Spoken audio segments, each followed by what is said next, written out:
Dear Papa Dudut, magandang tanghali sa inyo at sa lahat ng mga kabarangay natin. Masaya akong makapagsulat sa inyo, Papa Dudut. Matagal na kaming sumusubaybay ng aking pamilya sa inyong programa. Ikagagalak namin, lalo na ng anak ko kapag marinig namin sa radyo ang aming kwento. Tungkol kasi sa aming mag-ina ang ibabahagi ko sa inyo. Ako si Kelly, 56 years old at isang single parent.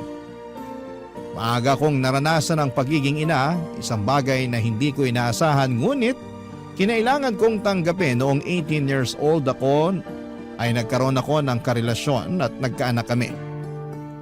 Si Christine ang anak namin, Papa Dudut. Pagkalipas ng ilang taon ay naghiwalay kami ng tatay ni Christine at sa akin napunta ang obligasyon ng pagpapalaki sa bata. Akala ko ay kakayanin kong buhayin ang anak ko ng mag-isa, Papa Dudut. Marami pa pala akong dapat na matutunan tungkol sa pagpapalaki sa kanya. Kabilang na po dito ang pagbibigay sa anak ko ng sapat na atensyon, Papa Dudut.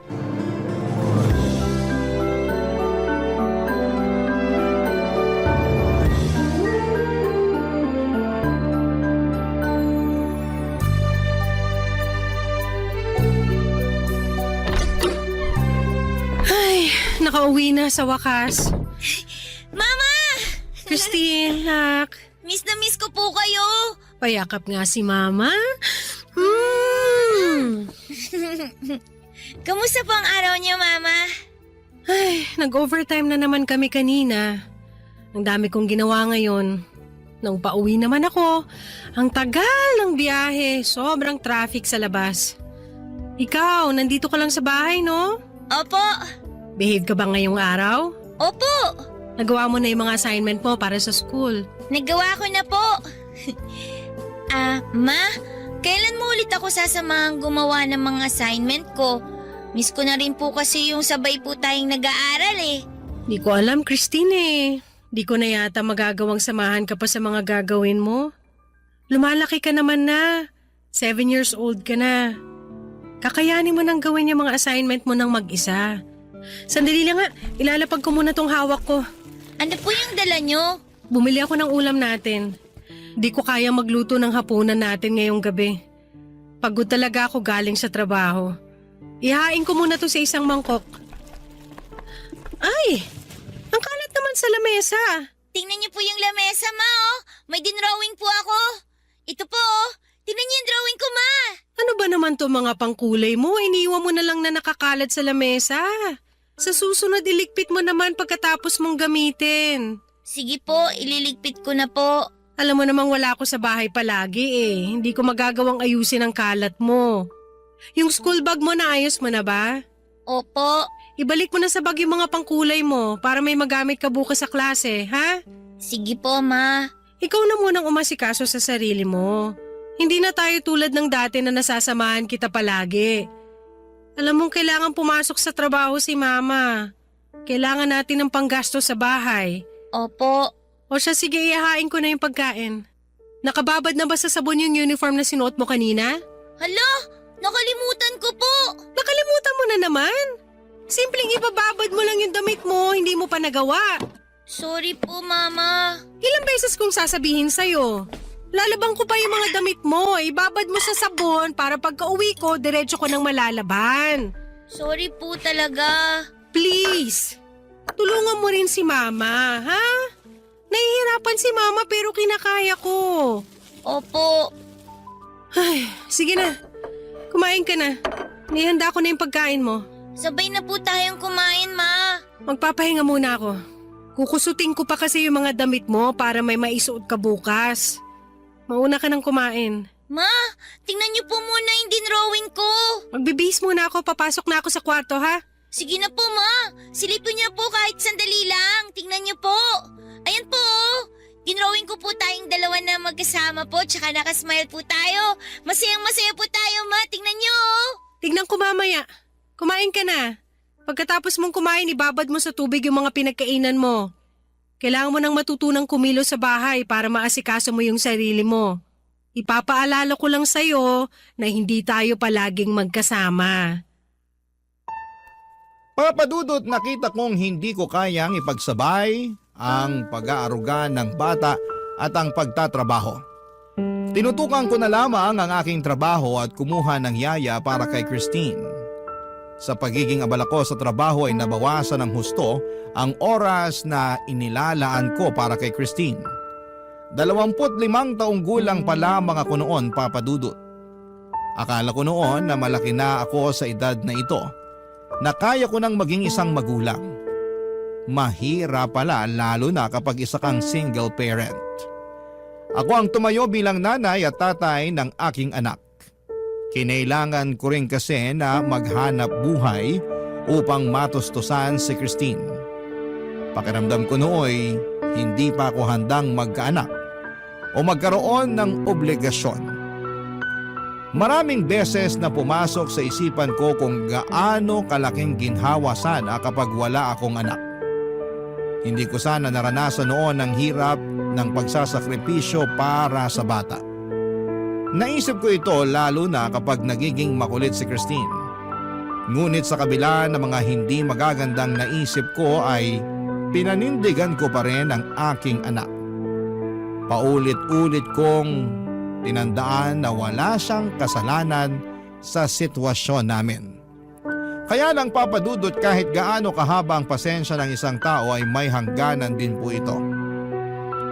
Dahil na rin sa magkapatong na mga problema at ang pagkadismaya ko sa pagiging single mom, nagkaroon ng araw na nasagad ako sa kakulitan ni Christine. May nagawa tuloy akong pagkakamali sa anak ko. Ito ay ang ipinakita ko na hindi ko pinapahalagahan ang nararamdaman niya. At mas pipiliin ko pa ang trabaho kumpara sa kanya, Papa Dudut.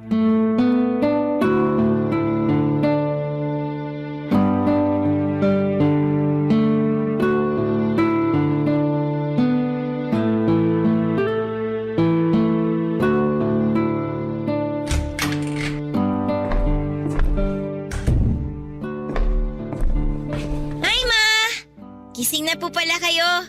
Ngayon pa lang po kayo aalis? Oo, anak. Nasobrahan kasi ako sa tulog. Nauna ka na ngang gumising sa akin eh. Ipinagluto ka na rin pala ng pagkain ni Yaya. Opo.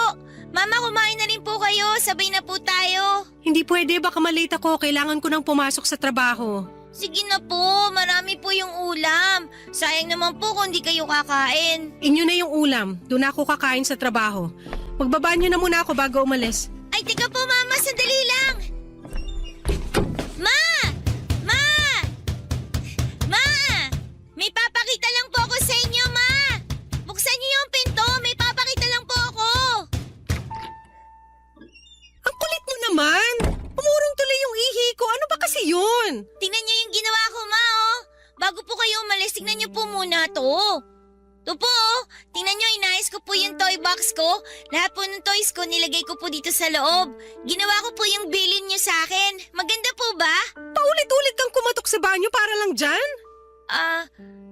Sorry po, Mama. Mamaya ako natitignan yung ginawa mo. Alam mo na nga nagmamadali ako.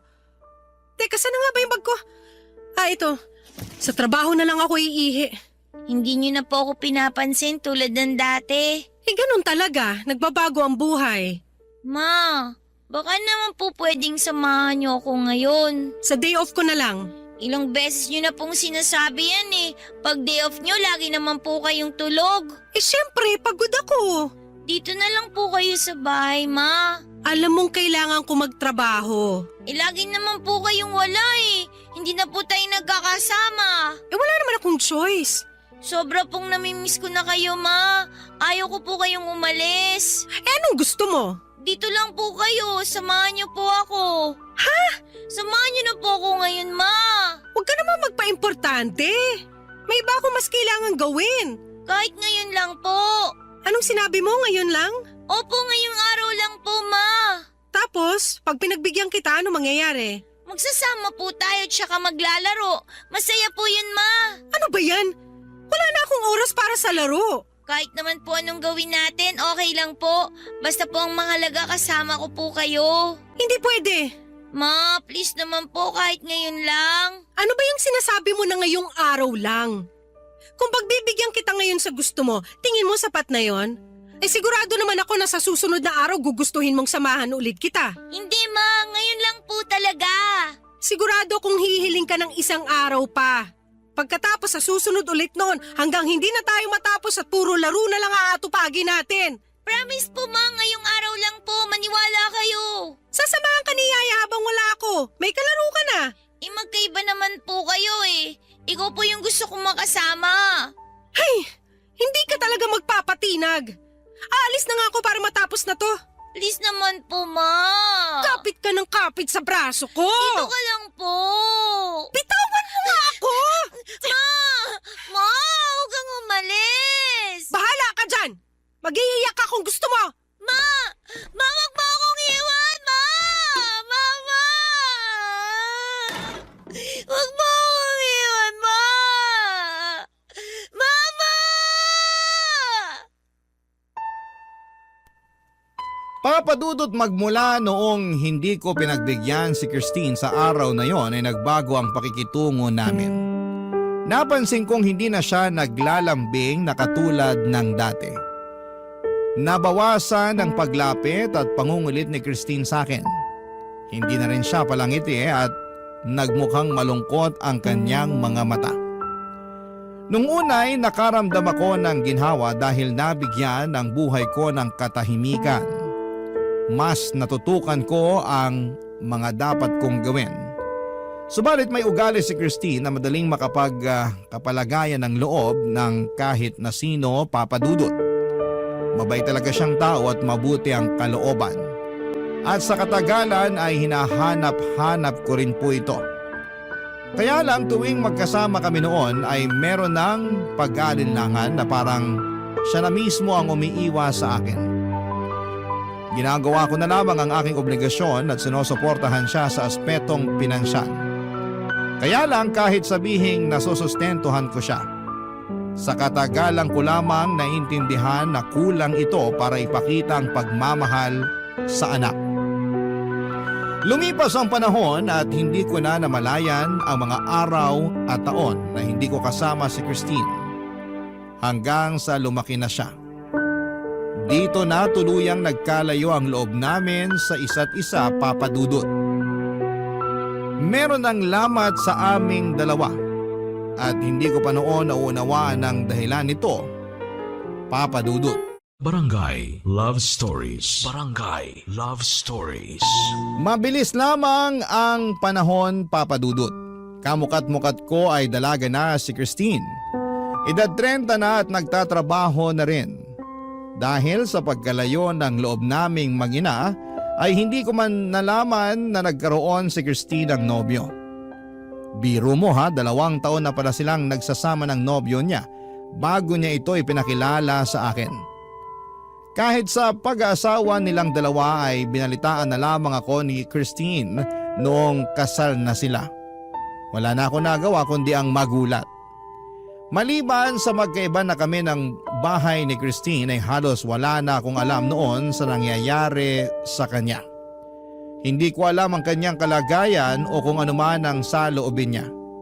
Hindi ko man lang siya natatanong kung kumusta na siya. Saka lamang ako na balitaan noong tumawag sa akin sa telepono ang asawa niyang si Ben. Doon ko muling naramdaman ang pagkasabik na makarinig ng anumang balita sa anak ko. Ito pala hindi ka nais-nais, Papa Dudut, dahil may nakatanim palang mabigat na saloobin sa puso ni Christine.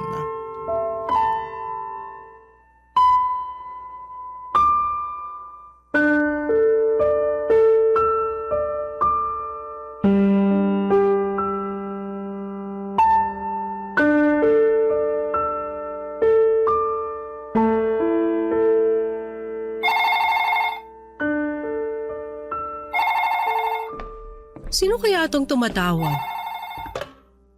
Hello? Hello? Tita Kelly, si Ben po to. Oh, Ben. Napatawag ka.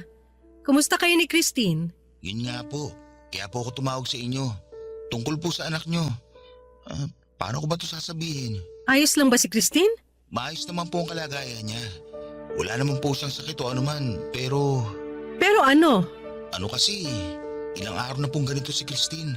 Yun bang wala sa hulog? Anong ibig mong sabihin? Di ko rin po kasi talaga alam kung ano nangyayari sa kanya. Sa tagal namin magkakilala ni Christine, ngayon lang siya nagkaganito talaga. Alam niyo naman po siguro na matagal nang bugnutin si Christine. Oo, alam ko. Minsan magugulat ako. Bigla na lang siya mawawala ng gana ng walang dahilan. Hindi ko naman siya inaaway. Alam ko na yung senyalis kapag bad mood siya. Nagmumukha siyang may malalim na iniisip at tatahimik siya. Saka siya mag-walkout at pagkukulong sa kwarto. Kapag nagkakaganon siya, hinahayaan ko na lang muna siya. Palilipasin lang naman ang oras at mamaya makakausap ko na uli siya. Kaso po ngayon, Pero kumusta nga si Christine ngayon? ilang araw na kasi siyang ganon. Ayaw niya nang bumangon. Pang ilang araw na ba? Kung tama ang kwenta ko, 1 linggo na siya nakapulupot sa higaan. Ang ginagawa ko, pinapatawa ko siya at pinapakain ko. Kaso, hindi na tumatalab sa kanya. Kahit anong pagpapalakas ng loob ko sa kanya, ganun pa rin po siya. Ba't naman lumala yung pagiging moody niya? Ewan ko nga Akala ko panandalian lang yung lungkot niya. Matagal na siya nagpapakita ng ganitong pag-uugali. Naiintindihan ko moody siya dahil sa lungkot na dinadala niya. Pero ang sa akin lang kung ano man ang pinagdadaanan niya sa buhay, subukan man lang niyang patawarin. May problema ba si Christine? Hindi ako sigurado. Tahimik naman ang buhay namin mag-asawa. Mabait ako kay Christine at mahal ko siya. Pero siguro, Anong siguro? lagi niyang naaalala yung nakaraan niya. Madalas niya itong ino-open sa akin. Di raw siya masaya nung bata pa siya.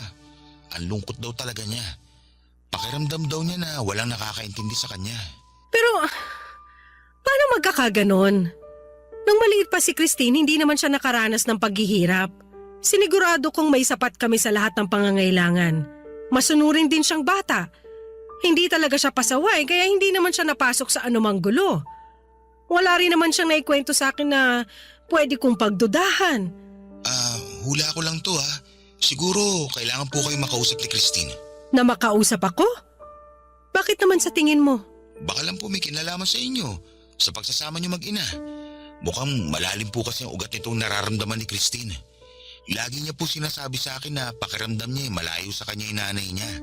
Pakiramdam niya wala raw tumuturing sa kanya bilang pamilya. Ha? Kaya nga po ako tumawag sa inyo kasi gusto ko sanang dalawin niyo si Christine. Baka po makatulong sa kalagayan niya. Baka kasi may kailangan lang po kayong pag-usapan. Magkaliwanagan lang kayo. Pero, bakit? May nagawa ba ako? Iyan pala ang nararamdaman niya tungkol sa akin? Subukan na lang po natin. Puntahan niyo po siya at unawain niyo po. Sana pagbigyan niyo po ang hiling ko sa inyo. Kasi ayoko po siyang sumuko sa buhay. Papa Dudut, nag-alala ako sa pag-uusap namin ni Ben. Nalaman ko sa kanya na may pinagdadaanan si Christine. Seryoso na rin ang kalagayan ng anak ko upang sadyain akong kausapin ni Ben at humingi sa akin ng tulong. Nagtataka pa ako noon kung anong magiging suliranin ng anak ko. Gayong mukha namang maayos ang sitwasyon niya. Kahit matagal nang hindi nagkukwento sa akin si Christine ay hindi ko makita noon ang anumang problema sa kanyang buhay. Maganda ang buhay nilang mag-asawa, Papa Dudut. Mabuting tao rin si Ben at maasikaso. Hindi ko alam kung ano pang magiging dahilan upang panghinaan ng loob si Christine. Hinangad kong masasagot ang aking mga katanungan sa pagdalaw ko sa bahay nila ni Ben, Papa Dudut.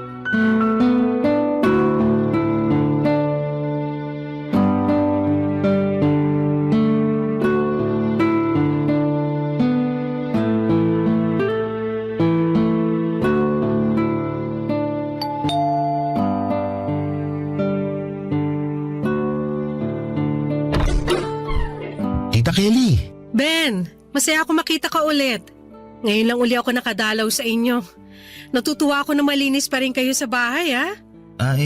Naku, sa labas lang po ng bahay yan. Dito pa lang po ako nakakalinis sa labas. Kaya lang, sa loob ng bahay, pagpasensyahan niyo na po at makalat. Hindi pa po kasi kami nakakapagligpit. Ako lang po kasi ang kumikilos ngayon sa bahay. Pasok na po tayo. Hala, magulo na pala sa loob ng bahay nyo. Hindi ko akalain kapag nasa labas ka. Ikaw rin ba nagluluto ngayon? Opo. Sinisikap kong lutuin lahat ng mga paboritong ulam ni Christine. Pakonti-konti lang po siya kumain. Pero buti napapakain ko po siya kahit papano. Oh, nasa na nga ba siya? Nasa kwarto po. Hatid ko po kayo sa kanya. Dito po tayo, tita. Christine, andito mama mo. Dinalaw ka niya. Ha? Si Mama? Papasukin ko na siya ha. Christine, Ma, Maiwan ko po muna kayong dalawa. bakit nandito ka? gusto ko lang kumustahin ka. Ilang araw ka na raw hindi lumalabas ng kwarto nyo. Sinabi yan sa'yo ni Ben? Oo, nag-aalala siya sa'yo. Okay ka lang ba? Ewan ko ba? Kailan mo pa ito nararamdaman? Ano, ganito lang talaga ako minsan. Tinatamad lang ako. Wala ka lang sa mood? Oo. Eh 1 linggo ka na raw hindi bumabangon. Ang tagal mo nang wala sa mood. Ewan ko ba? Eh kumusta ka ngayon? Ayos naman ako. Kumain ka na ba? Baka nagugutom ka na. May gusto ka bang kainin? Bibilhin ko na. Okay na ako, Ma. Kung ano yung gusto mo sabihin mo lang. Wala naman akong gusto. Huwag kang mahiya, mahilig ka sa ice cream, 'di ba? Gusto mo ba? Hindi na. Ayokong kumain. Ayoko rin ng kung ano. Hindi ko alam kung ano yung gusto ko o kung may gugustuhin pa ba ako. Ikaw bahala. Eh, ano bang pakiramdam mo ngayon? Yung totoo? Wala. Wala akong nararamdaman. Manhid na ba ako kapag ganon? Hindi ka manhid. May nararamdaman ka kaya ka nawawala ng gana. Ang tanong, ano yung nararamdaman mo? Hindi ko alam eh. Hindi ko talaga alam. Tingnan mo nga, hindi mo na naaalagaan yung sarili mo. Kasi may bumabagabag sa'yo, may problema ka. Pero wala naman akong dapat problema, di ba? Dapat masaya ako eh. May nagmamahal sa akin. Nandyan si Ben. Mapayapa kaming nagsasama. Nandyan ka rin, Ma. Tsaka mukhang masaya ka naman, kaya okay na sa akin yun. Pero ikaw ba? Gusto ko rin maging masaya ka. Eh, kaso hindi ko na alam kung paano eh. Parang nakalimutan ko na kung paano sumaya. Tsaka, huwag mo na akong problemahin, Ma. Alam ko namang busy ka eh. Marami kang ginagawang importante. Kahit gaano ako kabisi, walang mas iimportante kesa sa'yo. Hindi. Sinasabi mo lang yan. Nakakaabala ako sa'yo, yun ang totoo. Ayoko mahirapan ka ng dahil sa akin. Kung ano-anong iniisip mo, hindi ka nakakaabala sa akin. Talaga ba? Bata pa lang ako eh. Tinuruan mo na akong maging independent para kayanin ko habang wala ka. Oh, tingnan mo ako ngayon. Kaya ko naman yung sarili ko. Sinikap ko na tumayo sa sarili kong mga paa para hindi na kita abalahin pa. O eto na, natuto na akong kumilos ng hindi ka kailangan hanggang sa hindi na kita hinahanap. Nasanay na ako nag-iisa, Ma. Di ba ito naman yung gusto mo? Oo, pero sa ikabubuti mo naman yan. Para sa akin ba talaga? O baka naman para sa sarili mo? Akala ko pag hindi na ako maging abala sa iyo matutuwa ka na magugustuhan mo ulit akong makasama. Pero ang nangyari mas lumayo ka pa eh. Kala ko mas mapapalapit tayo. Yun pala mas lumawak yung distansya sa ating dalawa. Nakita ko naman kasing kaya mo na mag-isa, kaya Hinayaan mo na ako, ganon. Tuwing tinatanong ako ni Ben kung kumusta yung kabataan ko, yung sinasagot ko lang malungkot ako. Pag kinukumusta niya tayong dalawa, mas lalong hindi ko alam ang isasagot sa kanya. Christine, Alam mo Ma, habang lumalaki ako, dami kong gustong i-share sa'yo ng mga bagay. Hinintay kong bigyan mo ako ng panahon. Pero sa kasasabi nyo ng mamaya na, nabaon ko na lang sa limot yung mga ikukwento ko dapat sa inyo. alam mo namang lagi akong pagod sa trabaho noon. Alam ko naman yun, May. Babad kayo sa trabaho dahil kailangan natin yun. Ang kaso ginamit mo rin palusot yun para iwasan yung kakulitan ko Pero makulit ka talaga noon. Siyempre, dati bata pa ako nun Natural naman sa bata yung maging makulit, di ba?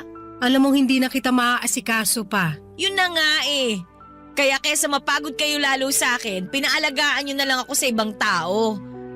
Hindi nyo nga lang masabi sa akin na ayaw nyo talaga akong makasama.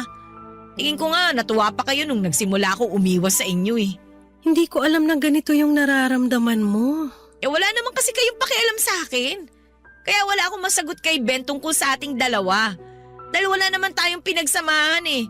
Masyado nang lumayo yung loob natin sa isa't isa. Hindi ko sinasadya na mangyari to sa ating dalawa. Meron akong tanong na matagal nang gumugulo sa isipan ko. Ayoko na nga maalala yun eh, pero bumabalik na naman sa akin. Ang alin? Ginusto niyo ba ako bilang anak niyo? Ha?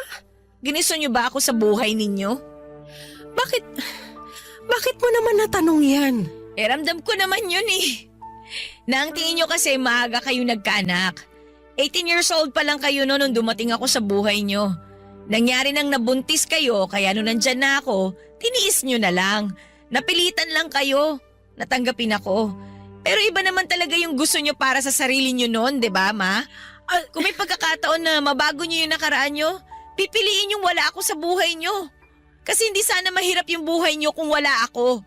Nagawa niyo pa sana yung mga gusto niyo. Natupad sana yung mga pinapangarap niyo. Marami kayong pangarap eh. Pero hindi ako kasama doon. Sorry anak. Hindi ko kakayanin kung totoo nga yung hinala kung hindi ako mahalaga sa inyo. Ginawa ko lahat para mapasaya kayo.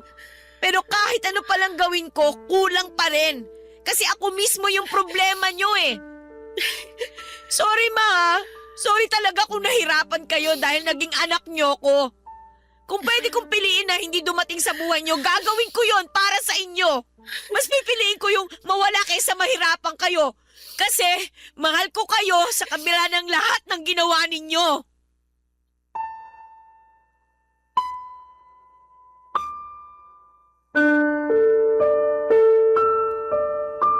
Papadudot nagulantang ako sa pagbahagi ni Christine ng kanyang nararamdaman. Nakonsensya ako sa mga sinabi niya dahil may katotohanan ito. Noong humirap ang buhay naming mag-ina ay maraming beses kong naisip na mas maginhawa sana kapag wala akong anak. Subalit hindi dahil naisip ko ito ay ginusto ko na itong mangyari. Hindi ko lamang lubos na naiwasang maipakita ang aking panandaliang saloobin. Alam kong hindi nararapat na maramdaman ni Christine ang aking sama ng loob sa obligasyon ko sa kanya.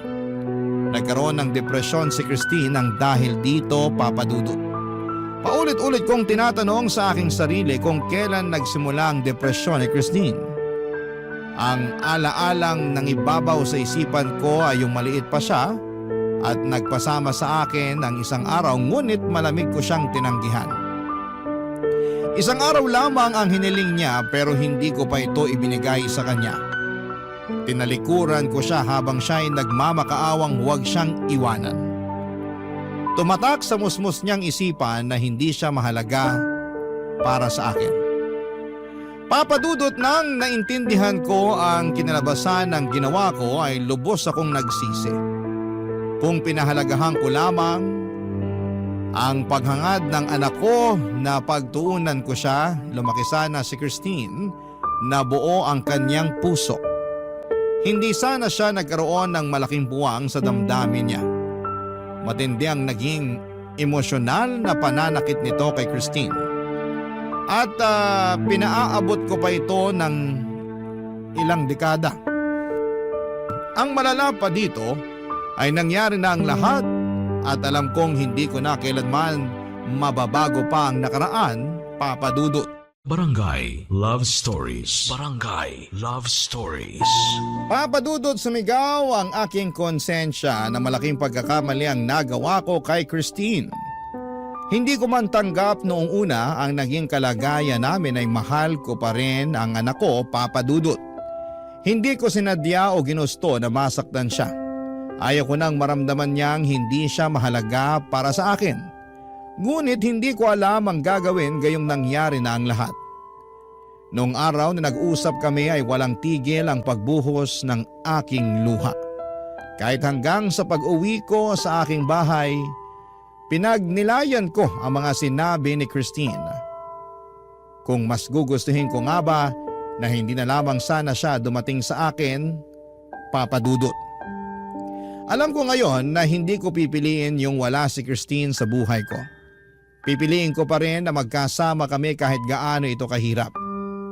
Pipiliin kong hindi ko kailanman na ipakita na naging pabigat siya sa buhay ko. Higit sa lahat ay hindi ko man nagawa noon ay pipiliin ko nang pasayahin siya.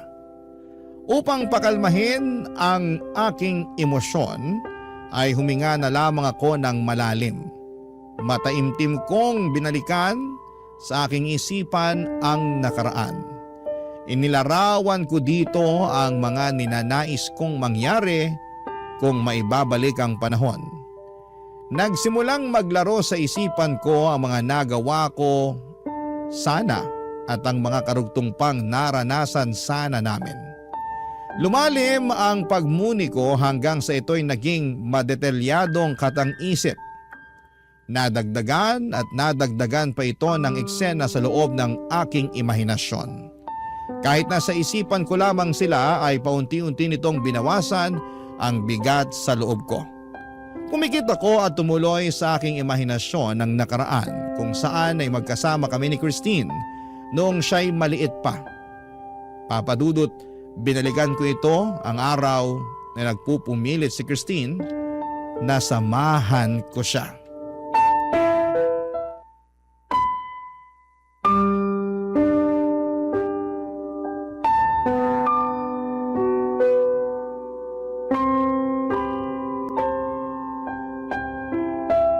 Dito lang kayo ngayon sa bahay ha? Aalis na ako. Mama, gusto ko po kayong makasama. Hindi pwede, may pasok pa ako. Samahan niyo po ako ngayon. Sige na po. Gusto mo ba talaga makasama si mama ngayon? Eh alam mong may trabaho pa ako. Lagi na lang po kayong wala dito sa bahay. Pag day off niyo po, puro tulog naman kayo. Miss na miss ko po kayong makasama, Mama. Kaso kailangan ko magtrabaho. Para rin naman sa'yo itong ginagawa ko eh. Eh, kailan po ba tayo magsasama ulit? Kailan ko po kayo makakasama? Sige na naman po ma, kahit ngayong araw lang po. Dito lang po kayo. Promise ngayon lang po. Alam mo namang hindi kita matitiis, kaya pagbibigyan kita sa hinihiling mo. Talaga po? Sasamahan niyo po ako? Pero ngayong araw lang ha, ngayon lang kita mapagbibigyan. Sige po ma, ngayon lang po, promise po. Siyempre, para sa'yo gagawin ko ang lahat. Wow, makakasama ko po kayo. Anong gusto mong gawin ngayong araw, anak? Kahit ano po ma, basta po kasama ko po kayo. Paano yan eh? Ganyan din yung gusto ko. Pwede nating gawin ng kahit ano basta magkasama tayo. Sa'yo tong isang araw at matutupad mo yung lahat na magpapasaya sa'yo. Ano nga po kaya? Ang dami po natin pwedeng gawin, Mama. Piliin mo yung pinakagusto mo. Pwede po ba tayong lumabas? Oo naman. Saan mo gustong pumunta? Gusto ko po maglaro sa perya. Sa perya? Opo, punta po tayo. Mag-enjoy po tayo doon, Ma. Tapos, anong gagawin natin doon? Ano po, gusto ko pong subukan yung mga palaro doon. Meron doon po yung hinahagis yung bola tapos magsushoot po doon sa mga butas. Gusto mo yon? Opo, isushoot po lahat ng mga bola doon. Iba-iba po yung kulay ng mga butas para po sa iba't ibang premyo. Kayang-kaya mo yun, nak. At saka po, gusto ko rin po sumakay doon sa kabayo. Yung pong umiikot, yung may tumutunog na magandang music habang umiikot po. Ah, yung merry-go-round. Opo, opo. Sakay po tayo dun, Ma. Dapat po magkasama po tayo, Pwede rin. Tapos syempre po, hindi po kumpleto yung araw pag wala pong matamis. Ay, alam ko na yung sinasabi mo. Sige nga po, ano po yung sinasabi ko? Eh di yung paborito mong pagkain, ice cream. Kilala niyo po talaga ako, Mano. Alam niyo po kung ano yung gusto ko. Maaraw pa naman ngayon, bagay nga sa mainit na panahon. Sige, kakain din tayo ng ice cream. Yung mango flavor po, Ma. Masarap po yun. Meron ka pang gustong gawin? Hindi magpapahinga na. Oo nga naman, kailangan din natin magpahinga. Sige na, Ma. Sa perya na po tayo. O sige, Talaga po? pupunta tayo sa perya! Yay! Tara na! Wait lang po, Ma. Hindi pa po kayo kumakain ng almusal. Ay, oo nga pala. Ayaw mo magutom si Mama. Ang sweet naman ng anak ko. Siyempre po, love ko po kayo eh. Sobrang love din kita, anak. Magpalakas po tayo at kumain po muna, Ma. Para po marami tayong magawa ngayong araw na to.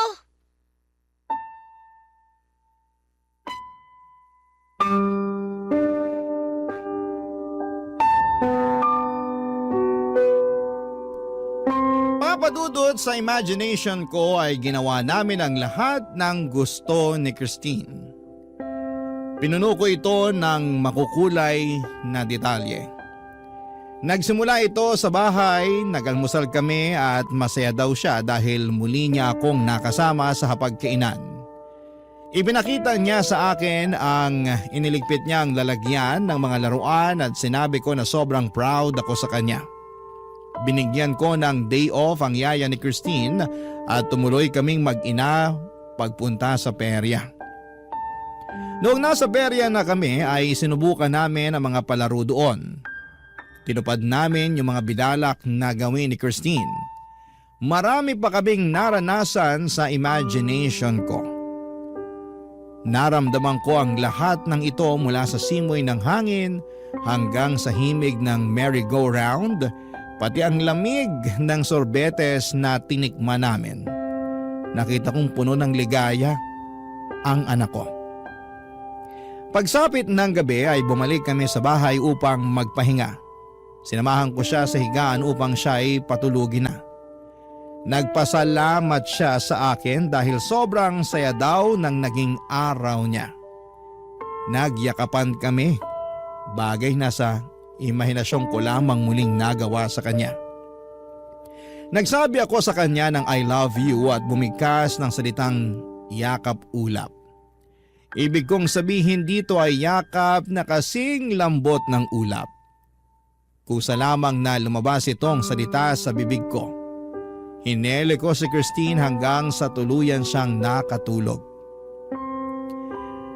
Nang nakontento na ako sa aking pag-i-imagine ay paunti-unti kong minulat ang aking mga mata at bumalik ang diwa ko sa kasalukuyan. Tinapos ko na ang paglarawan sa aking isipan at nakapaloob sa aking imahinasyon ang ginusto kong maranasan ni Christine at ito ay ang lubos kong pagmamahal. Kahit nasa katang-isip ko lamang ang eksena, gumaan ang pakiramdam ko na parang totoo itong nangyari, Papa Dudut. Nagpatuloy pa rin ang aking pag-iyak ngunit hindi na dahil sa panghihinayang. Pilit kong pinanatili sa puso ko ang pag-asang hindi pa huli ang lahat. Buhay pa kami ni Christine at marami pang araw na pwede kaming magkasama. Marami pang pagkakataon para maramdaman namin ang aming pagiging magkapamilya. Papa Dudut, hindi ko man na iparanas kay Christine ang masayang kabataan ay maibibigay ko pa sa kanya ang maliligayang karanasan simula ng araw na yon. Lumipas ang ilang araw na iniisip ko kung paano maaayos ang pagsasama naming mag-ina. Nang tinawagan ako ni Christine sa telepono, nalaman kong hindi lang ako ang nakakaramdam ng paghilom ng damdamin, kundi maging siya, Papa Dudut.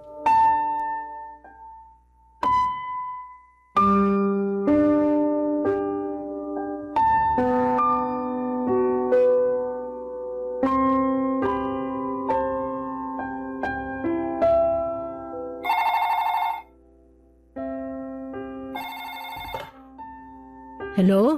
Mama? Christine, kumusta ka na? Okay naman ho ako. Pakiramdam ko medyo umayos na ako. Ay, mabuti kung ganon. Ano nangyari sa'yo nito mga nakaraang araw? Ayun, puro tulog lang yung ginawa ko. Pagkagising, puro naman iyak. Halos naubos ko na nga yung tissue sa bahay sa kasising ako eh. Alam niyo ma, ang himbing ng tulog ko nung nakaraan, may napanaginipan ako maganda nung gabing yon. Kaya lang, hindi ko naman makwento sa inyo kasi hindi ko na rin matandaan eh. Pero sure ako na napanaginipan ko yun nung araw na dumalaw kayo. Talaga? Pagkagising ko nung kinabukasan, medyo gumaan yung pakiramdam ko. Pinagluto ako ni Ben noon tsaka sabay kami nag-almusal. Tapos sinabi pa niya na natutuwa daw siya kasi ginaganahan na raw ulit akong kumain. Nag-aalala nga raw kasi siya kasi baka pumayat ako lalo eh. Kontento na raw siya sa kaseksihan ko. Huwag ko na raw itodo pa. Buti nakakakain ka na. Akalain mo yun, ma? Tulog lang palang kailangan ko para gumaan yung pakiramdam ko. Buti nakakapagbiro ka na rin. Siguro natatanggap ko na lang ang lahat, ma. Ginusto ko na maging close tayo nung bata pa ako. Pero wala naman ako magagawa nun kung nakadepende sa iyo yung paghahanap buhay. Na-realize ko na kaya mo ginawa yon para hindi ako mahirapan. Ikaw yung nagpakahirap para mabigyan ako ng mas magandang buhay. Christine, gusto ko sanang humingi ng paumanhin sa'yo. Bakit naman, ma? Kasi naiparamdam ko sa'yo nung minsan na hindi kita pinahahalagahan. Hindi ko sinasadyang saktan ka. Patawarin mo ko kung minsan nagdadalawang isip ako sa presensya mo sa buhay ko. Mahalaga ka sa akin. Kung uulitin ko man ang nakaraan, pipiliin ko pa rin harapin yung anumang hirap basta't para sa ikabubuti mo. Ma, okay na yon. Napapressure ka rin kasi dati eh. Kahit malamig kang makitungo minsan, alam ko namang mahal mo talaga ako. Sorry naranasan mo pa yung katarayang ko. Sorry ma, naranasan mo rin yung pagiging moody ko. Naisip ko na kinailangan ko maintindihan yung side mo. Wala ka rin namang choice nun, kundi isang tabi muna ako eh. Dahil hindi mo naman ako masusubaybayan, pinaalagaan mo ako sa ibang tao para siguraduhin hindi ako mapapabayaan. Alam ko nang para sa akin din talaga yun, ma, yung ginawa mo mga desisyon na yon. Hindi biro yung pinagdaanan mo para sa kapakanan ko. Ibig sabihin lang nun, talagang mahalaga ako para sa'yo. Sobra pa sa sobra, nak. Hindi mo naging perfect yung nakaraan natin, ma. Ang mahalaga, ginawa mo yung best mo para sa akin. Kaya sobra po ako nagpapasalamat sa'yo, ma. Salamat, nak, sa pag-iintindi mo sa sitwasyon natin. Nag-decide na rin pala po ako Na ano? na aalagaan ko na po yung sarili ko. Aba, dapat talagang alagaan mo yung sarili mo. Sige na po. Concern na po talaga kayo sa akin. Ayaw nga pala, ma. Lalabas po ako mamaya para bilhin yung mga kailangan. Tapos maglilinis din kami ni Ben ng bahay. Nakita niyo naman na sobrang kalat dito sa amin. Masaya talaga ako marinig yan. Ginaganahan ka na rin kumilos. Alam ko po kasi na mahal niyo ako ni Ben. Matanong nga pala kita, Ano po yun, ma? pwede ba kitang dalawin minsan para makasama ka? Ma naman, tinatanong pa ba yan? Siyempre! Welcome na welcome po kayo sa amin. Namimiss ko na nga po kayo makasama ulit eh. Kaso ngayon na ba kayo dadalaw? As in ngayon na? Nako, pwede po kayong pagkatapos na lang namin maglinis ng bahay, ma? Nakakaya po kasi sa inyo eh. Sige, abangan ko yan. Namimiss ko na yung kakulitan mo eh. Oo nga. Kaya magkita na tayo kapag pwede ka na. O siya, mag-aasikaso na rin ako. Ipagpatuloy mo lang yan, ha, Christine? Okay, ma. Bye-bye po. Love you, ma. Yakap ulap. Yakap ulap? Teka, saan galing yung salitang yan? Ewan ko ba, ma? Bigla na lang lumabas sa bibig ko eh. Yakap na kasing lambot ng ulap yung ibig kong sabihin doon, ma. Pinagsama ko lang yung dalawang salita. Nakakatuwang sabihin yun, di ba, ma? Nakakatuwa nga. Love you din, anak. Yakap ulap. Sa tanang buhay ko ay hindi ko maalalang ginamit namin ni Christine kailanman ang inimbento naming salita. Nakapagtataka, Papa Dudut. Nasa katahang isip ko lamang dapat itong salitang ito. Kaya paano ito nalaman ni Christine? Napuno tuloy ng mga katanungan ang isip ko. Hindi kaya naramdaman ni Christine ang naging katahang isip ko? Ito kaya ang nabanggit niyang magandang panaginip niya.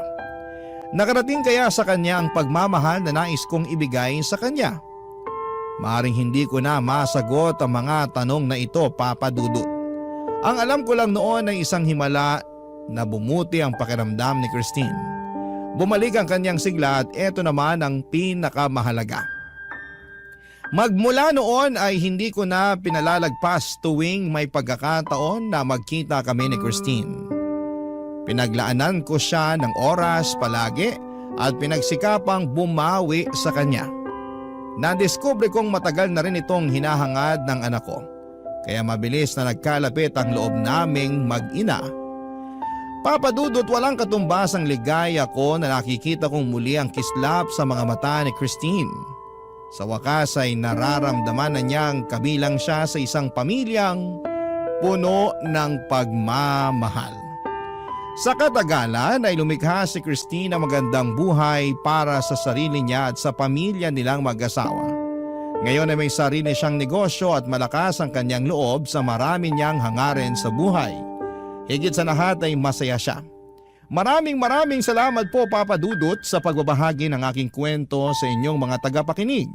Naway ang aming karanasan ay nakapagbahagi sa inyo ng tuwa at pag-asa. Thank you sa inyong lahat sa Barangay Love Stories. Ang inyong forever kapuso at kabarangay, Kelly. Mas masarap daw ang burger kung may palaman na keso. Senyales din daw yon na mas nakakaangat ka na sa buhay mo kumpara noon. Ikaw kabarangay, anong paborito mong pagkain na hindi mo nagagawang bilhin noon? Dear Papa Dudut, isang mapagpalang araw po sa inyo at sa mga kabarangay nating nakikinig ngayon. Sana po ay nasa mabuti kayong kalusugan habang binabasa ninyo ang sulat ko na ito. Art na lamang po pala ang itawag ninyo sa akin. Hindi ko po tunay na pangalan dahil marami akong kaibigan at kakilala na nakikinig sa inyo sa araw-araw. At sigurado ako na makikilala nila ako sa oras na marinig nila itong kwento na ibabahagi ko ngayong tanghali. 39 years old na ako at nagtatrabaho sa isang financing company dito sa Makati. Ang sabi nila ay maswerte ka raw kapag nagkaroon ka ng isang tao sa buhay mo na hindi mo man kadugo pero parang parte na rin ng pamilya mo. Yung taong laging nandyan para sa'yo. Yung tao na hindi ka iiwanan, lalo na sa oras na nahihirapan ka sa lahat ng bagay. Lalo na sa sarili mo. Yung tao na masasabi mong nakatadhanang makilala mo at maging parte ng buhay mo. At masasabi ko na nakilala ko siya noon. Si Divine ang best friend o BFF ko, Papa Dudut.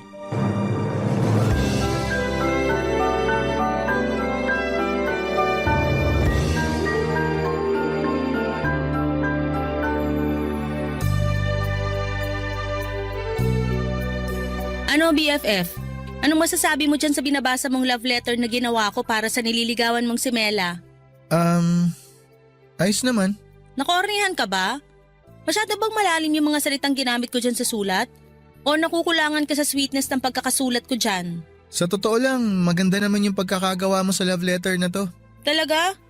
Eh bakit parang iba yung reaksyon ng mukha mo sa sinasabi mo ngayon? Naisip ko lang kasi kung uso pa ba talaga yung mga love letter ngayon? Uy, oo naman. Huwag mong minamaliit mga love letter na ganyan.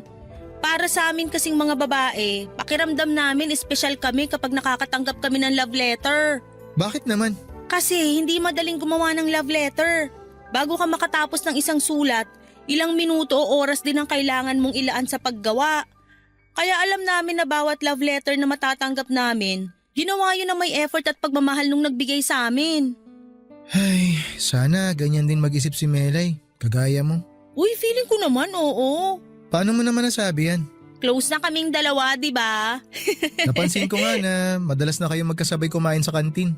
Oo, at madalas rin na ikaw ang topic naming dalawa. Talaga? Naghihinala na ba siya na hindi ako yung gumagawa ng mga love letter na binibigay ko sa kanya? Walang ganun, BFF. Masyado kang praning. Eh, anong madalas yung pinagkukwentuhan tungkol sa akin? Tungkol sa panliligaw na ginagawa mo sa kanya. At kung sa tingin ko raw ba, seryoso ka talaga sa kanya. Ano namang sabi mo? Ang sabi ko, hindi. Kasi may iba ka pang nililigawan dito sa school natin. Sinabi mo talaga yun? Huy, kalma! Siyempre, hindi yun ang sinabi ko sa kanya, no? Grabe. Akala ko talaga siniraan mo na ako kay Mela. Hindi ko magagawa yun kasi best friend kita. At ang palagi ko talagang sinasabi sa kanya, kung gaano siya kaswerte na siya yung nililigawan mo. Kasi sigurado ako na seryoso ka sa kanya at mahal na mahal mo siya. We, sinabi mo talaga yun? Oo nga! Parang wala kang bilib sa akin. Hindi naman sa ganon. Ano lang, ano naman sagot ni Mela nung sinabi mo yun? Wala eh. Wala. As in, wala? Oo. Namula na lang yung mukha niya tapos napangiti na lang siya. Halatang nagpipigil ng kilig ang bruha. Sa tingin mo, kinilig talaga siya? 100% na sigurado ako. Minsan nga nakita ko siya na binabasa yung love letter na binigay mo sa kanya eh. Abot tenga yung ngiti niya ng oras na yon. Kaya sinasabi ko sa'yo, BFF, malaki ang pag-asa mo dyan kay Mela. Nagpapakipot lang yan pero sasagutin ka rin niya. Ay, sana nga. Sana hindi niya ako basti din kasi ang lalim na rin talaga ng pagmamahal ko para sa kanya eh. Basta ipagpatuloy mo lang ang ginagawa mo at tutulungan kita sa abot ng makakaya ko. Ay, may pagkain nga pala ako dito sa bag, muntik ko pang makalimutan. Eto oh. Uy, wow, burger! Oo, at hindi lang yan basta burger ha.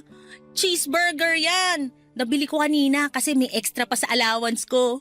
Thank you ah. Kapag sinagot na ako ni Mela, ako naman palagi ang manlilibre ng cheeseburger sa'yo.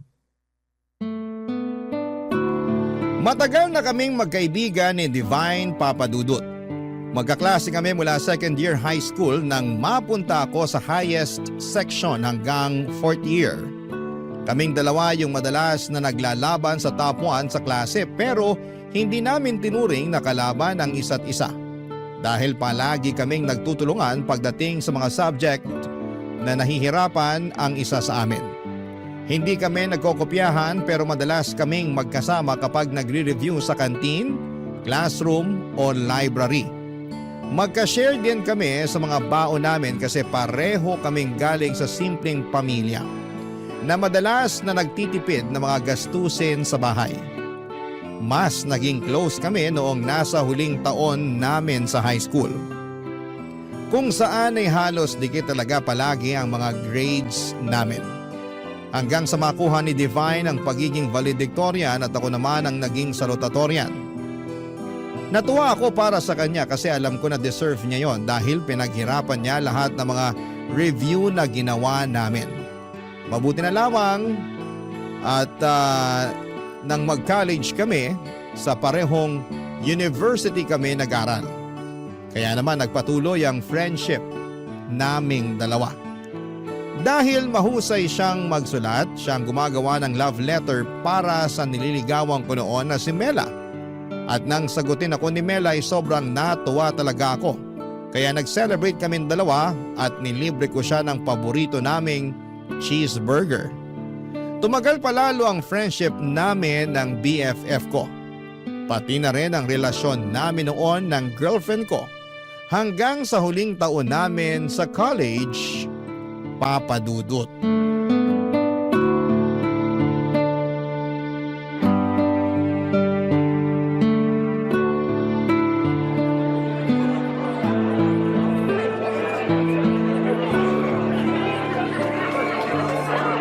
Mela, congrats ha!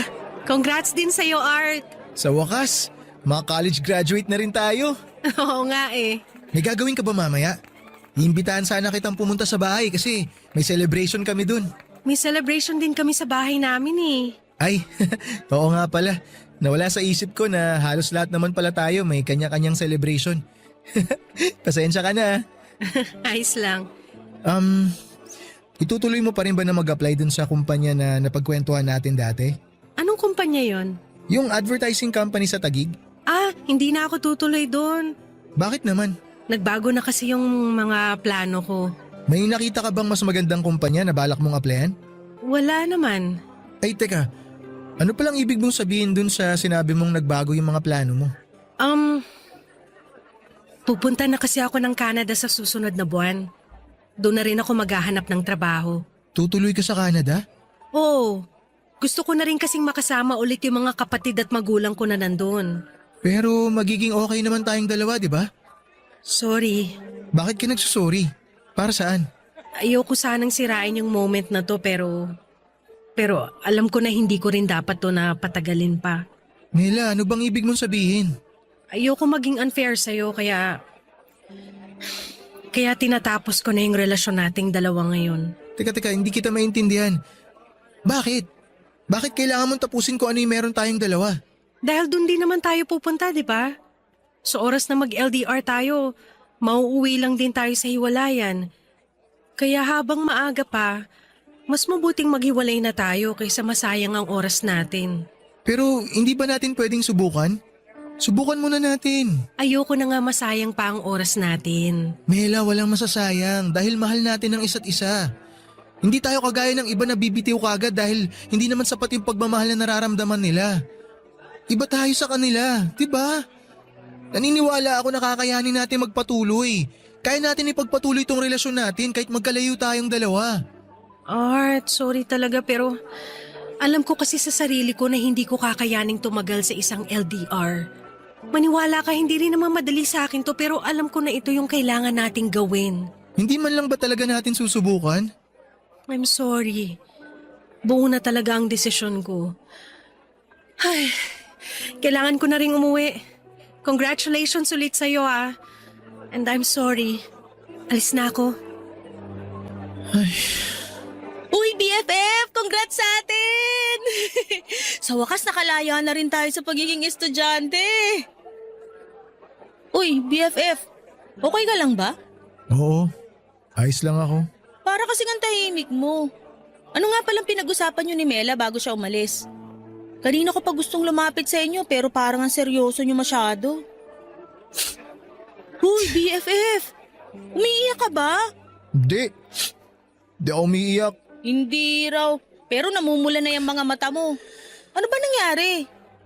Ay, nakipaghiwalay na kasi sa akin si Mela eh. Ano? Bakit daw? Matutuloy na raw kasi yung pagpunta niya ng Canada. Nandun kasi yung pamilya niya eh, di ba? Oh, tapos? Pwede naman kayong magtawagan o video call habang magkalayo kayong dalawa. Marami ng paraan para hindi niyo mamiss ang isa't isa kahit nasa Canada pa siya. Ayaw ni Mela ng LDR. Iniisip niya na maghihiwalay din naman kami. Kaya tinapos niya na yung relasyon namin hanggat maaga. Ang babaw naman niya mag-isip. Hindi niya man lang binigyan ng pagkakataon yung relasyon niyo. Pinakiusapan ko rin siya kanina eh, nasubukan namin na mag-LDR pero ayaw niya talaga eh. Ayaw niya raw na magsayang kami ng oras. Masyado namang mahina ang loob ni Mela para bitawang kakagad. Hayaan mo na. Wala naman ako magagawa kasi nakapagdesisyon na siya. Ay nako, wag mong hayaan na tuluyang masira ang araw mo. Marami pang ibang babae dyan at tutulungan pa kita maghanap ng kapalit ni Mela. Ikaw talaga. Kung ano-ano na naman yung sinasabi mo. Pero alam mo, tama ka. Hindi ko dapat hayaan na masyadong maapektuhan yung sarili ko. Tara na lang sa bahay namin. Kumain tayo dun. Nagluto si mama ng mga paborito kong pagkain. Hinihintay ko talaga sabihin mo yan eh. Tara na, BFF!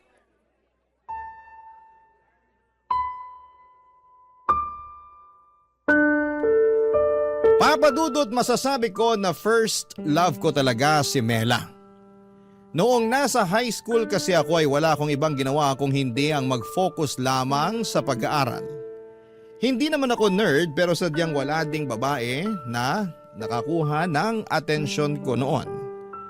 Nang mag-college ako at makilala ko si Mela noong sport festival namin sa university ay doon ko unang naramdaman yung tinatawag na love at first sight. Simple lang si Mela pero malakas ang dating niya. Matangkad siya, Papa Dudut, morena ang kulay ng kanyang kutis at mahaba ang buhok niya. Dahil first time kong manligaw noon ay nagpatulong talaga ako sa BFF ko, si Divine. Siya ang palaging tagagawa ko ng love letter at naging tulay din para maging close kami ni Mela. Magkaklase kasi sila sa isang minor subject at nakipaglapit din talaga sa kanya si Divine para mailakad ako. Nang maging kami ni Mela at inamin ko sa kanya na si Divine talaga ang gumagawa ng mga love letter na ibinibigay ko, hindi siya naggalit sa akin, Papa Dudut. Wala nga rin kami halos pinag-awayan noon at palaging masayang ala-ala lamang ang meron kami. Ayun nga lang, yung inaasahan kong pang forever ay nakatadhana palang matapos kaagad noon, Papa Dudut. Barangay Love Stories. Barangay Love Stories. Papa Dudut, aaminin ko na hindi naging madali para sa akin ang umusad noon kahit lalaki ako. Emotional at sentimental kasi akong tao. Dahil unang karanasan ko sa relasyon ay nag-invest talaga ako ng malalim na pagmamahal. Kahit na sabihing medyo mga bata pa kami noon ay sigurado na ako kaagad na si Mela ang gusto kong makasama sa panghabang buhay. Kasama na siya sa mga plano ko para sa future pero ang hindi ko alam ay hindi na pala ako kasama sa mga plano niya noon. Mabuti na lamang din at palagi nandyan ang best friend kong si Divine para sa akin. Ginawa niyang lahat para kahit papaano mabawasan ang bigat na nararamdaman ko dahil sa paghihiwalay namin ni Mela.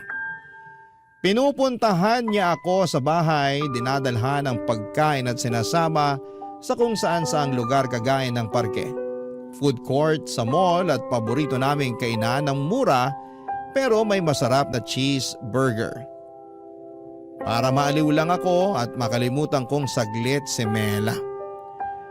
Pagkatapos ng isang buwan, nag-apply na kami ni Divine sa iba't ibang kumpanya. Kaagad kaming natanggap pero sa magkaibang kumpanya. Ganon pa man ay hindi naputol ang komunikasyon at pagkakaibigan namin. Hanggang sa hindi ko napansin na 5 taon na rin pala ang lumipas.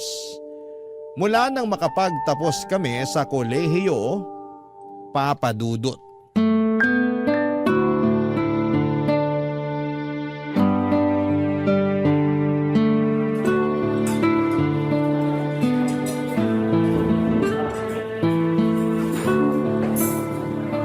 Congrats ha! Nag-promote ka sa trabaho, grabe. Ibang level ka na talaga. Uy, makaibang level ka naman dyan. Totoo naman. Kasi mula nung lumipat ka sa bago mong trabaho, 3 beses ka na agad na po-promote. Sa loob lang ng 1 taon yun ha. Ibang klase. Pinaghirapan ko rin naman lahat yun. Alam kong pinaghirapan mo lahat yun. Witness ako sa mga effort na binigay mo sa trabaho. Ako kaya madalas driver mo pa uwi kapag sobrang late ka na natatapos sa mga trabaho mo. Oh, bakit parang nanunumbat ka na yata, BFF? Uy, hindi no. Tuwang-tuwa nga ako kahit na 2 oras ako naghihintay sa parking. Kasi 2 oras ka naka-overtime. Grabe ka sa akin. Minsan naman, sinasabi ko na mauna ka nang umuwi Hindi mo na ako kailangang hintayin kasi magtatagal pa ako sa opisina. Ikaw lang yung makulit na sinasabing hihintayin ako sa parking lot para maihatid ako pa uwi. Ayoko kasing tumambay sa loob ng mall kaya doon na lang ako naghihintay. Kapag alam ko rin kasi na sobrang malilate ka ng labas sa opisina nyo, hindi rin ako matahimik sa bahay. Dami kaya masasamang tao sa paligid sa panahon ngayon. Masyado ka namang concerned sa akin. Siyempre, kailangan ko maging concerned sa'yo kasi nakakalibre ako ng masarap na dinner kagaya ngayon. Ngayon lang to kasi nga gusto ko nang may makakasama na mag-celebrate sa promotion ko. Mag-boyfriend ka na kasi para hindi mo na ako palaging nililibre. BFF, kapag nagka-boyfriend na ako, sisiguraduhin ko na ako naman yung palagi niyang ililibre. Ayos, parang nagpaparinig ka dyan. Nililibre naman kita. Mas malakas ka lang kumain sa akin kaya mas gusto mo na ikaw madalas na nagbabayad kapag kumakain tayo sa labas. Nagda-diet na nga ako ngayon kasi ramdam ko na bumibigat na talaga ako. Hindi na rin kasya yung mga ibang damit ko sa akin. Hindi ka pa naman ganun kataba kaya hindi mo kailangan mag-diet. Pero thank you Dito pa talaga sa mamahaling restaurant mo ako nilibre ng dinner ngayon. Minsan lang naman kasi to. Saka wala rin naman ako ibang makakasama na mag-celebrate ng milestone ko na to. Parang pinalalabas mo na napipilitan ka lang nakasama ako ngayon Medyo.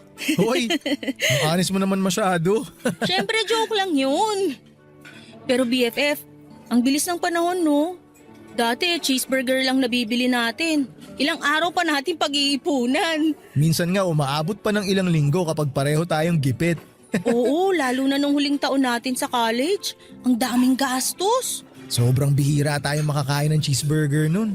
At kung makabili man tayo ng burger, minsan wala pang cheese kasi hindi pasok sa budget natin. Grabe talaga yung pagtitipid natin nun. Pero nakasurvive tayo, di ba? Kung dati, cheeseburger lang ang madalas mong nililibre sa akin. Ngayon, dito na sa restaurant na mamahalin. Nakakatuwa nga, BFF. Kasi parehong maayos na yung buhay natin ngayon. At pareho din nating nakita kung paano umangat ang isa't isa. Thank you kasi palagi kang nandyan para sa akin, BFF. Palagi mong pinaparamdam sa akin na hindi ako mag-isa sa mundong to. BFF mo ko, kaya hindi ako mawawala sa tabi mo. Ganun din ako sa'yo. Kahit anong mangyari, hindi ako mawawala bilang BFF mo. Papa Dudut, malaki ang pasasalamat ko sa friendship namin ni Divine. Pareho kasi kaming solong anak kaya pareho naming tinuring na parang kapatid na ang isa't isa. Hindi naman kasi lahat ng oras ay palagi kaming masaya ni Divine. May mga oras noon na talagang sinusubok ng panahon ang katatagan namin. Lalo na noong natanggal ako sa trabaho para sa kasalanan na hindi ko ginawa. Tapos yung pagkamatay ng lola ni Divine na tangi niyang kasama sa bahay dahil ulila na siya sa mga magulang. Yung mga panahon na parang kaming binagsakan ng mga pagsubok. Dinamayan namin ang isa't isa, Papa Dudut. Pinaramdam namin na palaging may dahilan ang lahat ng nangyayari sa buhay namin, na palaging may dahilan para bumangon kami at magpakatatag. At kung magkasama man kami sa mga downtime namin, hindi pwedeng hindi kami magkasama sa mga oras na umaangat na pareho ang buhay ng bawat isa. Saksi si Divine kung paano ko ginapang ang bagong trabaho ko. At saksi ako sa kung paano nagsumikap si Divine para sa sarili niya. Tahimik naman ang buhay ko noon at masasabi ko na kontento ako kung ano ang meron ako. Hanggang sa dumating ang araw na hindi ko inaasahan. Nasiraan ang kotse ko pero nagawa ko pang dalhin yon sa talyer. Nakakita ako ng isang coffee shop na pwedeng tambayan habang hinihintay na maayos ang kotse ko.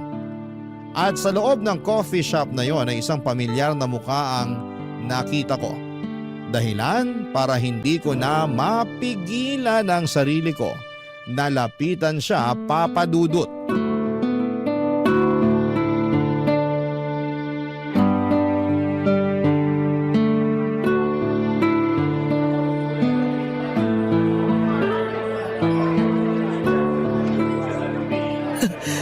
Mela, Art? sabi na ikaw yan eh. Kumusta ka na? Okay naman ako, ikaw. Ayos lang din ako.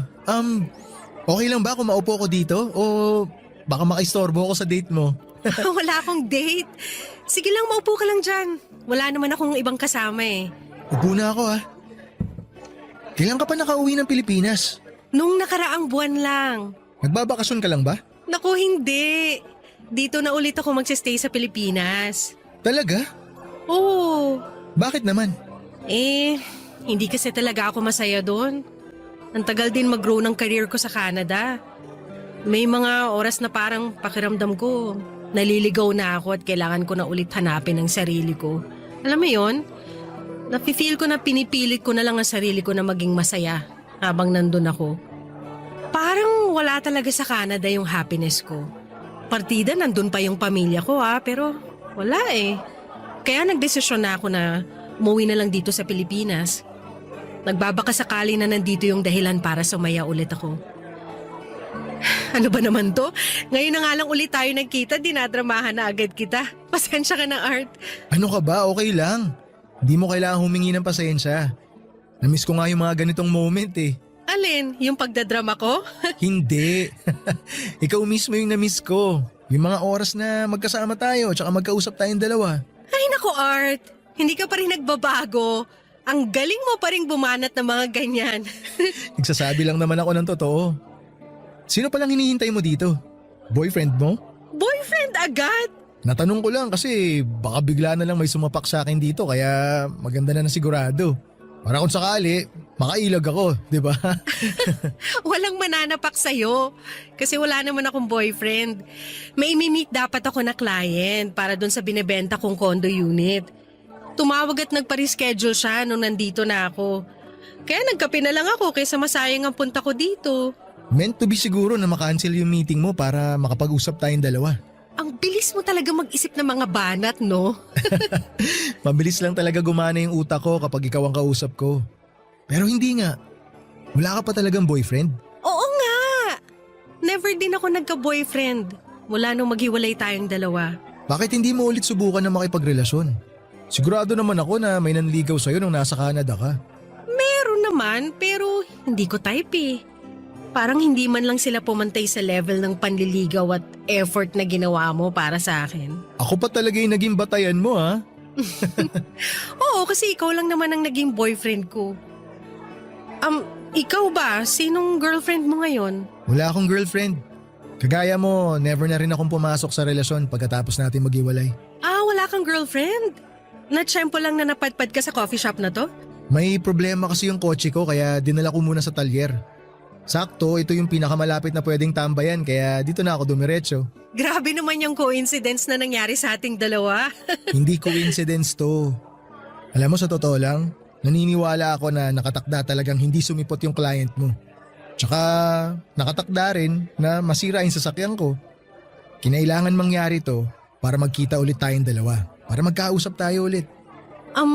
Pwede. Pwedeng tama ka. Pero pwede ring hindi. Coincidence man o hindi, masaya ako na nakita kita ulit, Mela.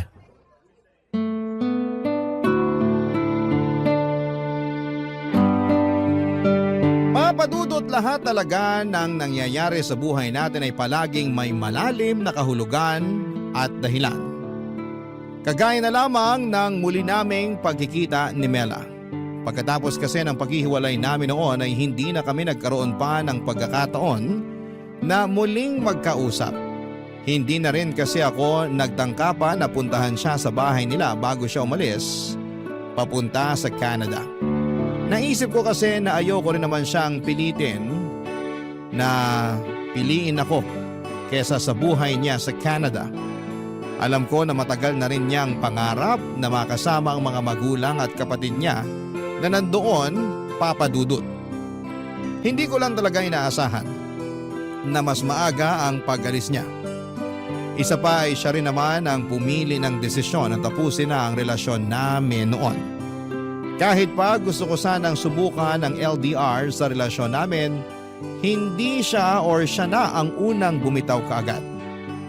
Pero nang araw na muli kaming magkita, hindi ko itatanggi na may nararamdaman pa rin akong espesyal para kay Mela. Hanggang sa mga oras na yon, papadudot.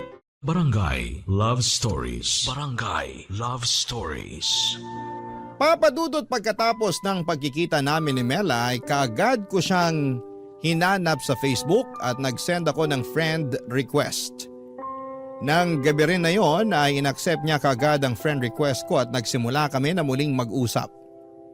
Hindi ko na itatanggi na grabe ang kilig na nararamdaman ko ng mga panahong yon. Para po akong bumalik ng college, kami na hindi pa kami noong mga panahong hindi pa kami masyadong nag-uusap. Doon ko na na-realize na hindi talaga nawala ang pagmamahal na nararamdaman ko sa kanya noon. Wala rin naman akong ibang babae na nagustuhan maliban sa kanya, kaya siguro na muli kaming magkita ay kaagad na bumalik ang espesyal na nararamdaman ko para sa kanya. Naging madalas din ang pag-uusap naming dalawa, papadudot, at halos araw-araw at gabi-gabi na kaming magka-video call. Hindi kami nauubusan ng topic o mga kwento at palaging may tawanan at may moment din na nagkakaiyakan kami habang magka-video call. Napag-usapan kasi namin noon ang tungkol sa nakaraan namin. Kung paano nagsimula at nagtapos ang kwento naming dalawa. Wala po akong kasiguraduhan noon pero ramdam ko na gusto ko ulit sumugal sa magiging kwento namin ni Mela, papadudot.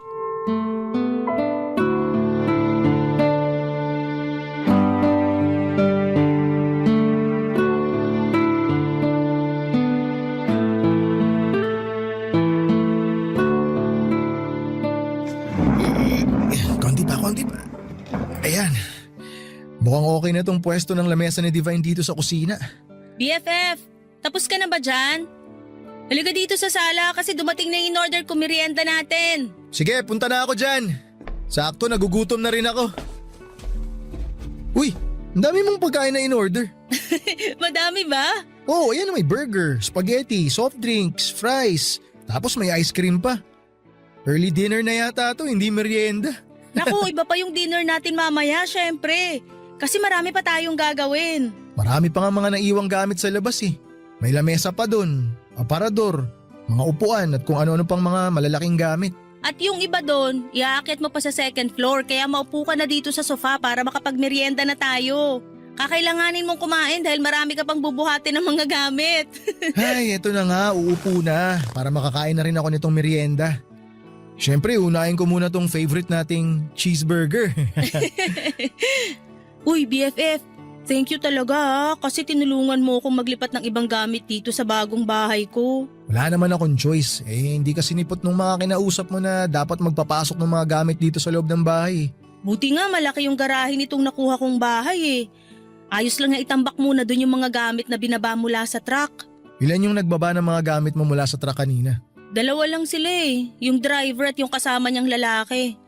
Sabi ko nga baka pwedeng ipasok na rin nila sa loob ng bahay yung mga gamit. Pero ayaw nila kahit magdagdag pa ako ng bayad. Hanggang pagbaba lang daw ng mga gamit yung usapan namin. Saka may susunod na hakot pa raw sila kaya kailangan na kagad nilang umalis. Buti nga nung tinawagan kita kanina nakasagot ka kagad eh. Tiyempo nga kakauwi ko lang din nun sa bahay. Nagbasketball kami ng pinsan ko, dun sa court malapit lang sa amin. Dapat nga tatawagan ko na rin nun si Mela Nauna ka lang tumawag sa akin. Hello, sorry BFF. Natawagan mo rin naman siya, di ba? Oo, natawagan ko naman pero saglit lang din. Kasi sinabi ko na kailangan ko nga pumunta dito sa'yo. Alam niya natutulungan kita magpasok ng mga gamit mo dito sa bagong bahay mo. Mukhang nangangamoy second chance na talaga tayo, BFF ah. Sana nga. Pero ayoko rin munang madaliin. Alam mo na, baka pareho lang kami masaktan Tama yung ginagawa mo. Kung gusto mo talaga na bigyan ng second chance ang relasyon nyo, kailangan na makilala nyo uli ang isa't isa. Ilang taon din kayong hindi nagkita at nagkausap kaya marami nang nagbago sa inyong dalawa. Alam mo, napag-usapan namin yan nung minsan. Ang dami ko na rin kasing hindi alam tungkol sa kanya Ganon din siya sa akin. Kaya nga gusto ko rin muna na pag-isipang mabuti kung liligawan ko siya ulit. Pero mahal mo pa rin naman siya, di ba? Hindi naman nawala yung pagmamahal ko sa kanya. Alam mo yun. Kaya nga siguro hindi ako nagkaroon ng oras para sa ibang babae kasi hindi siya nawala sa puso ko. BFF, medyo corny yun ah. Naku, corny ba? Pasensya ka na. Joke lang. Pero tama ka naman sa lahat ng sinabi mo. At kung ano man yung maging desisyon mo, susuportahan kita. Basta huwag kang mawawala sa birthday celebration ko ah. Baka sumakto pa kasi yun sa date nyo ni Mela tapos ako yung hindi mo siputin. Hindi ako pwedeng mawala sa birthday mo. Dapat lang kasi ikaw lang bisita ko kaya bawal ka talagang umabsent. Promise, present ako sa magiging birthday celebration mo. Ka mag-alala, darating at darating ako. Papadudot, hindi naging madali ang desisyon ni Divine na paglipat sa bagong bahay na kinuha niya para sa sarili niya. Pero gusto niya na rin kasing malayo sa lugar o mga bagay na nagpapalungkot sa kanya. Kasama na doon ang bahay ng namatay niyang lola. At dahil mag-isa na nga lang siya sa buhay, ako na lang halos ang tinuring niya na pamilya niya. Kasama sa lahat ng masasaya at malulungkot na sandali ng buhay niya. Kasama sa lahat ng mga espesyal na araw at oras para sa kanya. Masaya din si Divine nang malaman niyang muli kaming nagkakamabutihan ni Mela. Ang tagal niya raw na hinintay na muling magkita kung gaano kasaya ang mukha ko habang nagkukwento ako. Ang tagal niya raw hinintay na maging masaya ulit ako at boto pa rin daw siya kay Mela para sa akin kasi mabuting tao ito. Wala siyang kahit na anong nakikitang mali kung bigyan man namin ng pangalawang pagkakataon ng kwento naming dalawa. Doon ko naisip kung gaano talaga ako kaswerte na may isa akong BFF na kagaya ni Divine, Papa Dudut.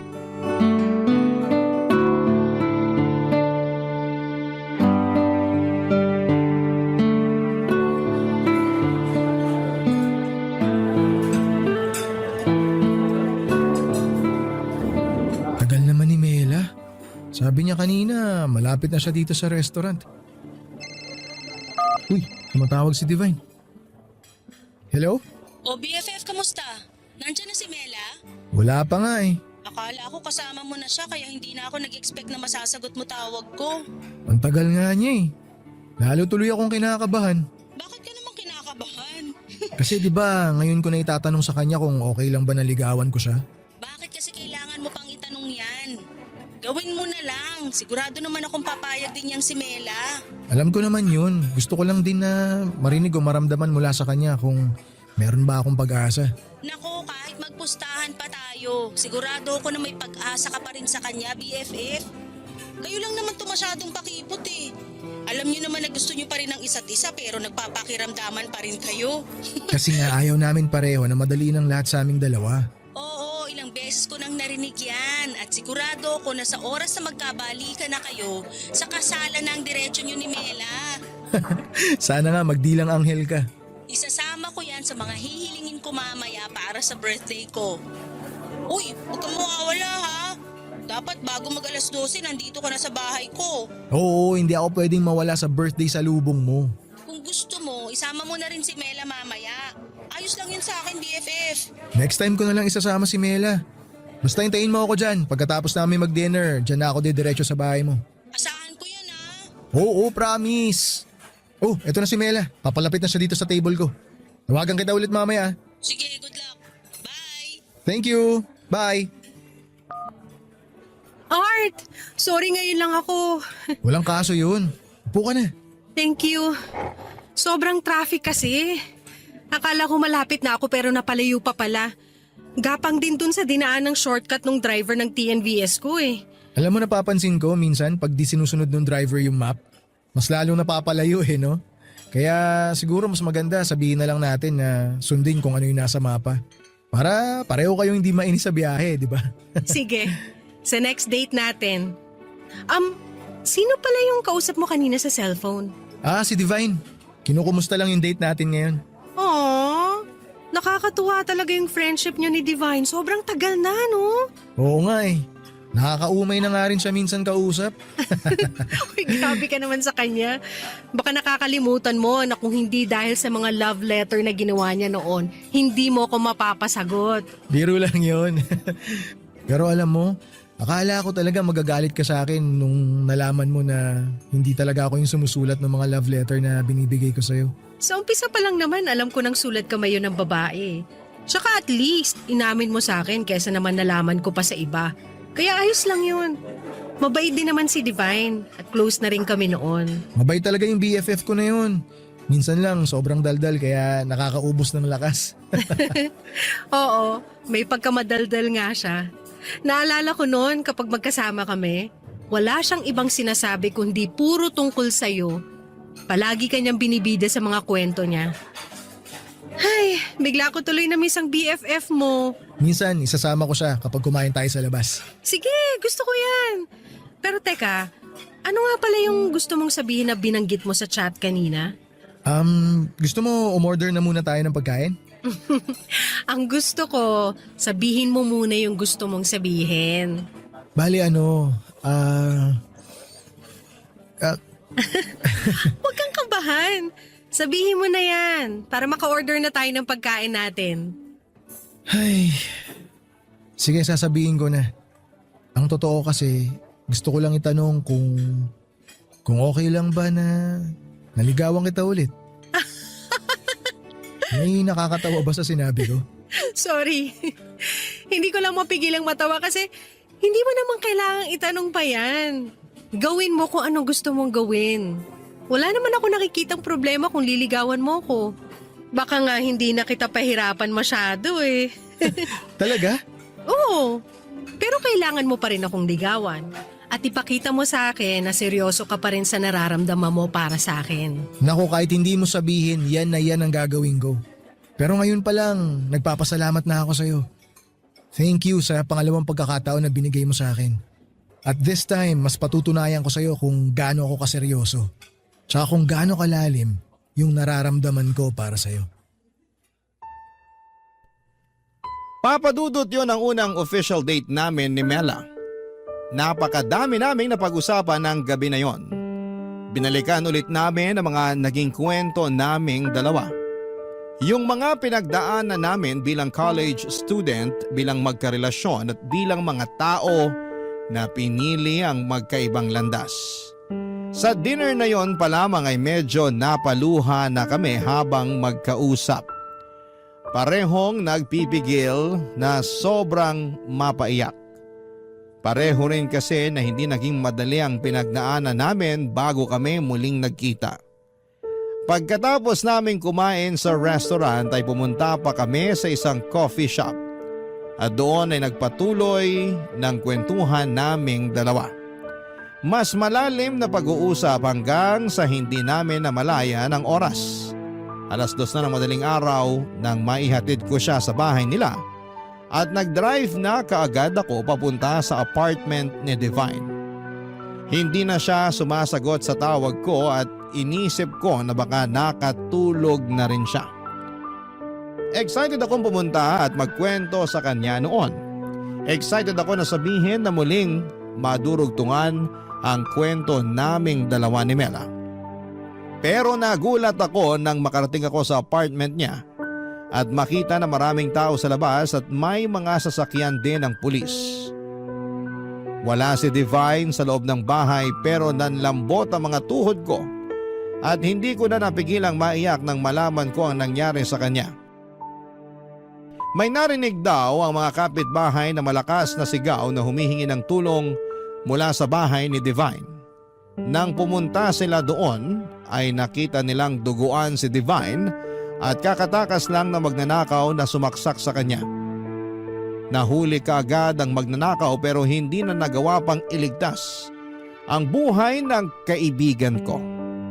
Bago pa man siya makarating sa ospital sakay ng isang ambulansya ay tuloy na siyang binawian ng buhay. Sobra talaga akong nagsisisi noon at iniisip ko na kung hindi ako na-late sa usapan namin, kung nasamahan ko siyang salubungin ng birthday niya, kung dumating lamang ako sa tamang oras ay buhay pa siguro siya hanggang sa ngayon.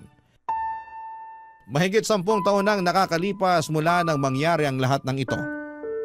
Mag-asawa na kami ni Mela at may 2 ng anak. Kapag naaalala ko ang nangyari kay Divine ay hindi ko mapigilan na sisihin ang sarili ko. Nasa isip ko pa rin na kung pinuntahan ko kaagad siya ng gabi na yon siguro ay walang nangyaring masama sa kanya. At sana sa ginawa kong pagsulat na ito ay mabawasan ang bigat na nararamdaman ko hanggang sa mga oras na ito. Maraming salamat po Papa Dudut kung sakali man na mapili at mabasa ninyo ang kwento ng buhay ko. Ang inyong forever kapuso at kabarangay, Art.